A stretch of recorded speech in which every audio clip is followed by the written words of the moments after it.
Is this the end of crypto?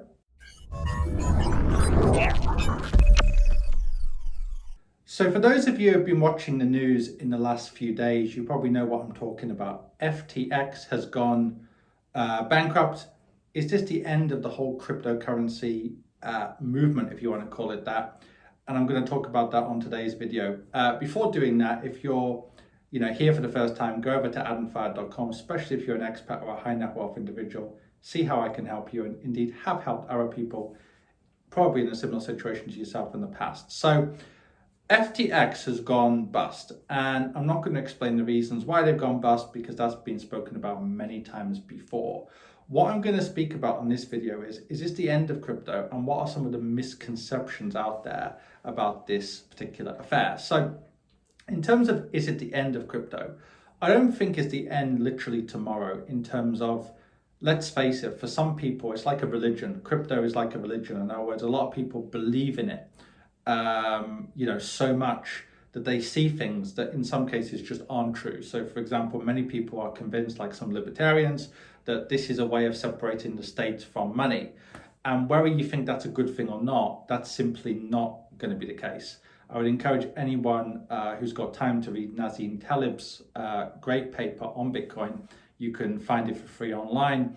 And basically, Taleb himself, he's quite a libertarian himself, and he used to believe in Bitcoin, and he likes the fundamental idea behind private currencies, but he explains on that paper why the cryptocurrencies that are in existence today cannot be that kind of currency.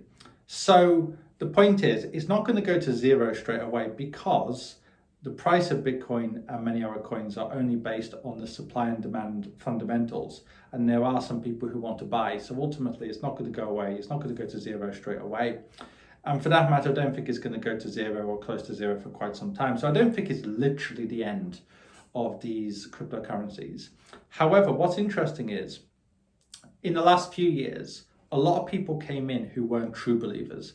Those true believers, often they either got in early or they've seen things online, and it's going to take a lot to persuade them that this is not the real deal. Whereas a lot of people, let's face it, just got into Bitcoin because they thought, well, it's a get rich quick scheme, or especially some of the smaller coins, they saw them go up so much during the stimulus era. They thought, well, this is just a good way of making short-term money. There were others, though, in fairness, who just put a small percent of their portfolio into things like this, just for diversification, 1% or whatever, which, in some ways you could say makes sense, because even if you don't like these cryptocurrencies as a investment, which I don't, which many of you know, you could argue that if you just got a very tiny percent of a portfolio into things like this, it doesn't do harm if it goes to zero or even close to zero.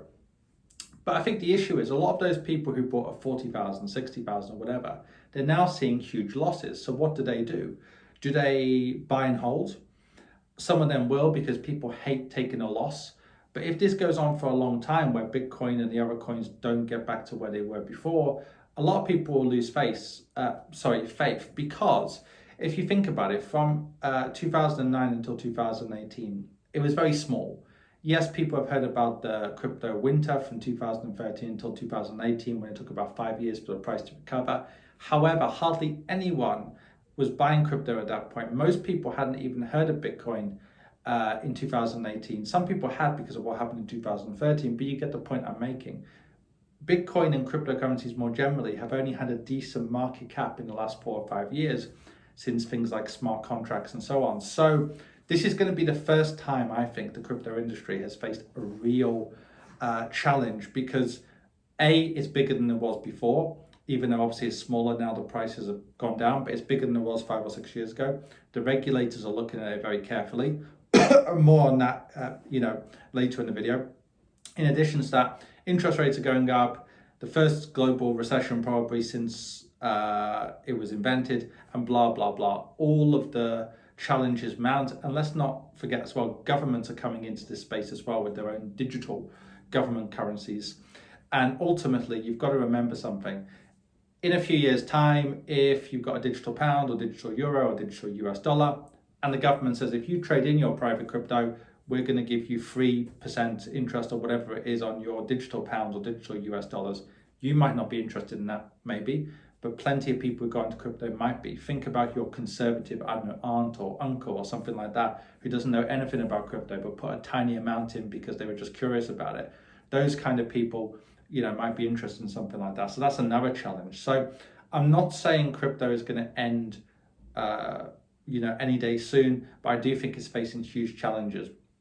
Beyond that, I think the next 5 or 10 years is going to be make or break for the private cryptocurrency space.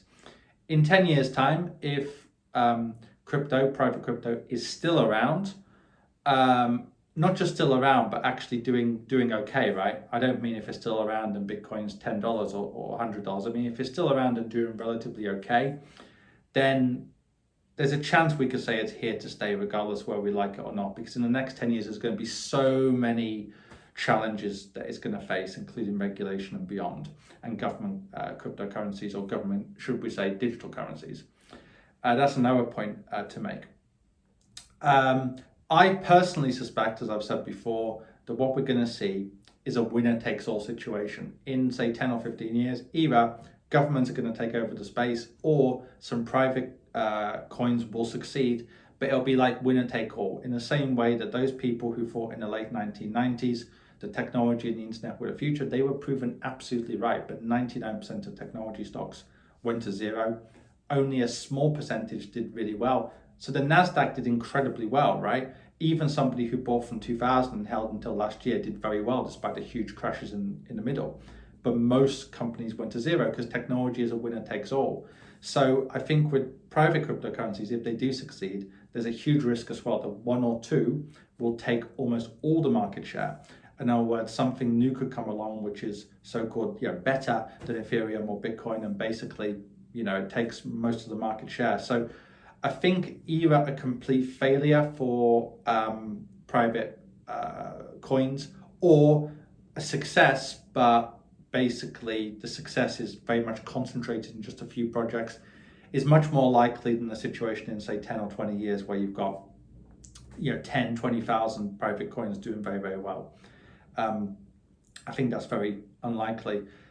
One of the reasons I've never particularly got interested in cryptocurrency, though, is I think a lot of people advocating for it never really knew what they were advocating for, or they were using arguments which were just wrong. So, for example, for a long time, we were told this was a currency. It wasn't an investment. It was going to take over the world. It was going to be the new US dollar. Obviously, that's not going to happen. It's not going to take the US dollar's place, in our lifetimes for sure and beyond.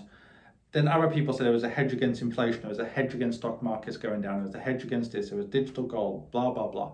Almost all of these things have been proven to be incorrect. This year, and even last year in 2020, when stocks have gone down, Bitcoin has gone down further. When stocks have gone up, usually Bitcoin's gone up as well, at least until recently when that hasn't been the case.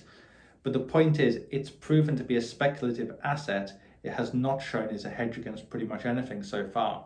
But a last point I would make, and I think having seen me speak for over 8 minutes, you would agree I'm not a fan of crypto per se, at least how it is at the moment.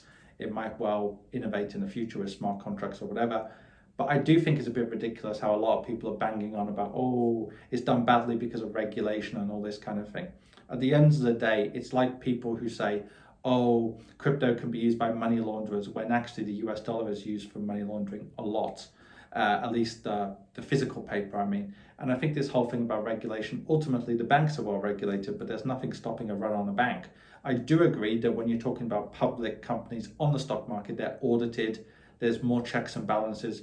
If you talk about brokerages firms, so for example, any brokerage firm, not just the big ones like Interactive Brokers, brokerage firms have a lot more checks and balances compared to the crypto exchanges. I do agree with that, but what I'm trying to say is the idea that regulation is the be-all and end-all is just not the case. The big boys in any industry can game regulation with expensive lawyers.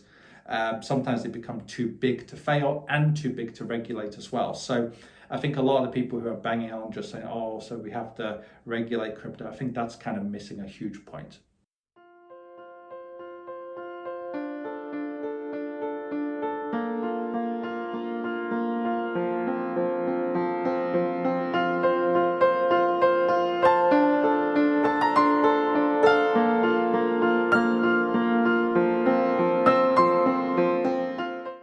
person's individual goals, how much money they want to invest, how long they want to invest.